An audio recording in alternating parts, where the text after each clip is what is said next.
Hello everyone, it's me again, Alona. We have a very interesting topic that I want to share with you today.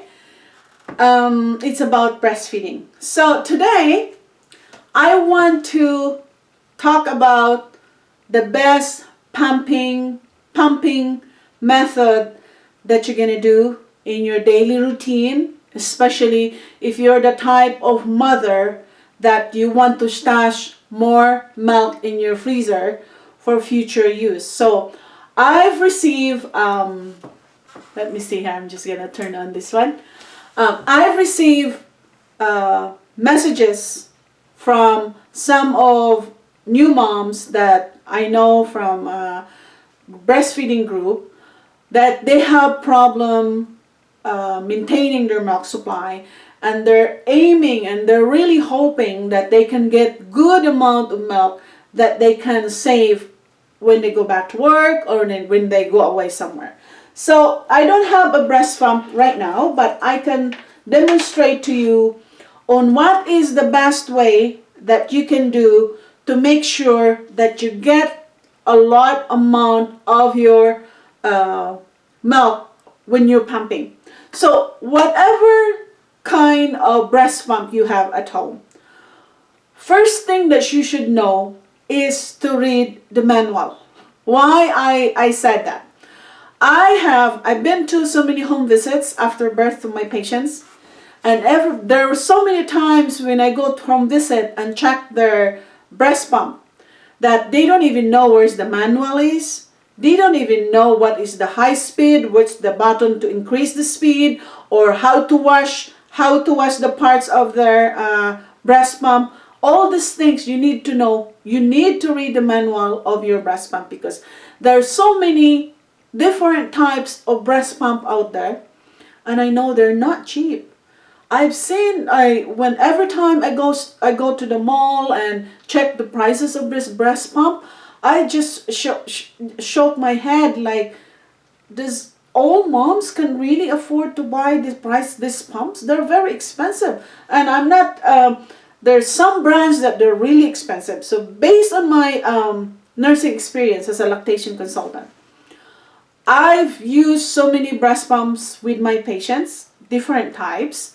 But there are some really that they're very pricey, very expensive, but they're very reliable breast pump.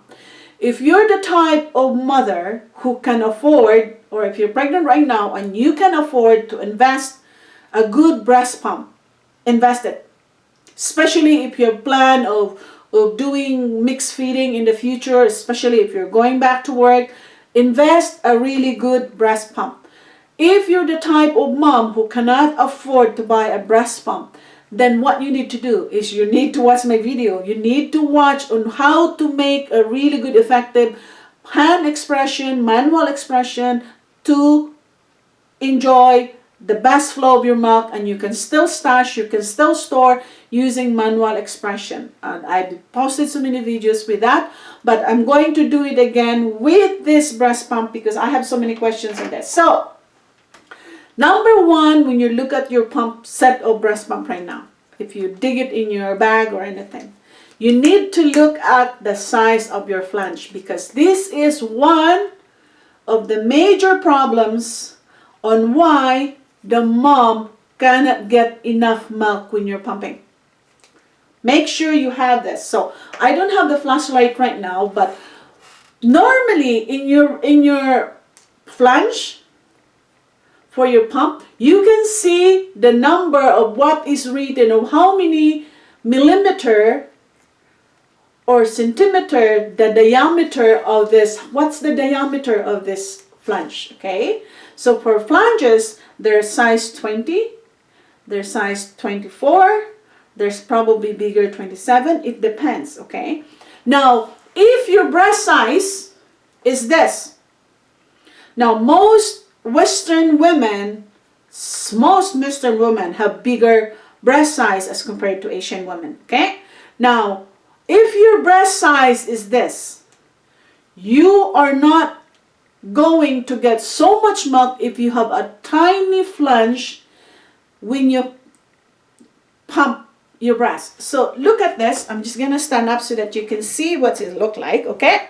So when I put the flange of the flange to the breast size, look at how it really covers the whole areola. Areola meaning it's the pink area of your breast. See how it totally covered? There are some flanges that doesn't even cover the whole areola. So again, I'm gonna try. See, you need to make sure that you cover the whole areola, because if the flange is too small,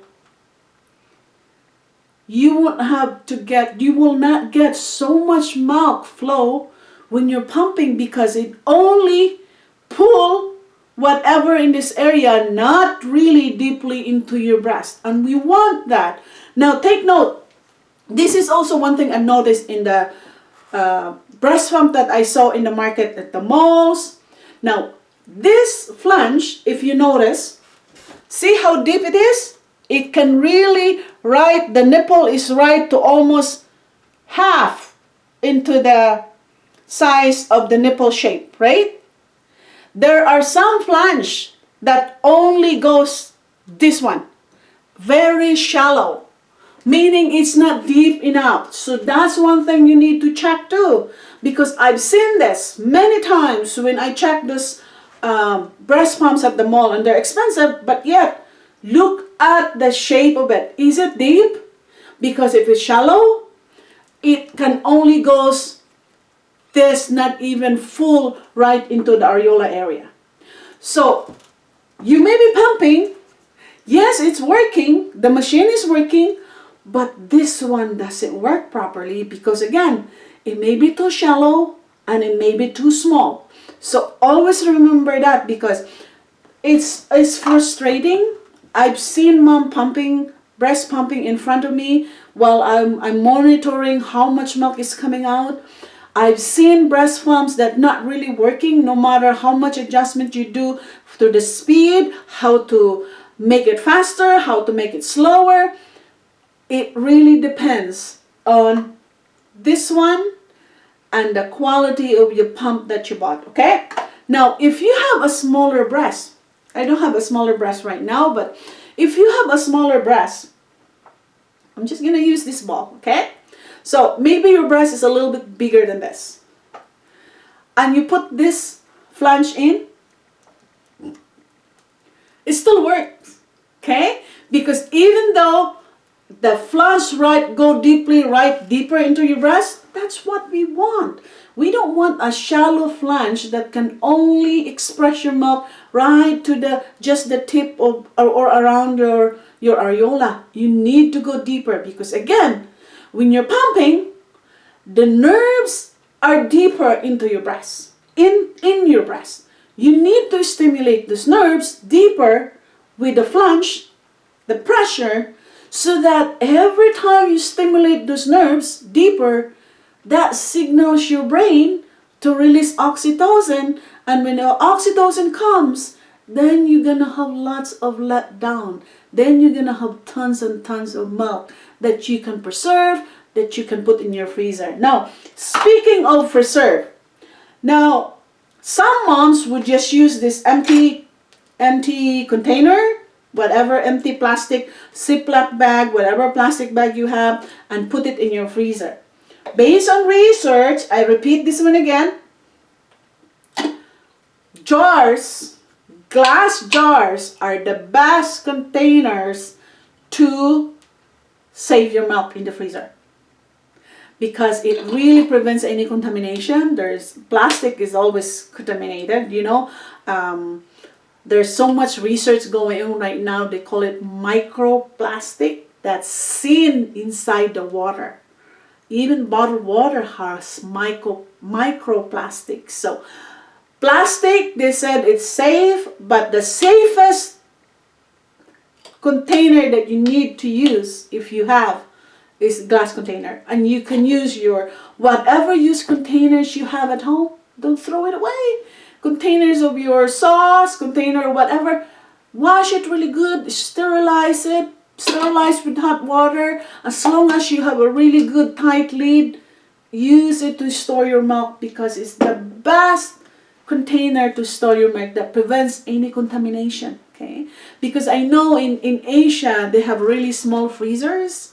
So if you have freezers and you have some meat and vegetables in there, and you have your plastic in there, because you don't know if it's totally sealed or really safely sealed. And I know it's expensive. Those kind of storage plastic for breast milk, they're expensive too. What if you cannot afford it? There's not so many women who can afford to buy disposable plastic to save your milk. So you can use any jars you have at home. Is the safest based on research to preserve your milk. So again, I hope this video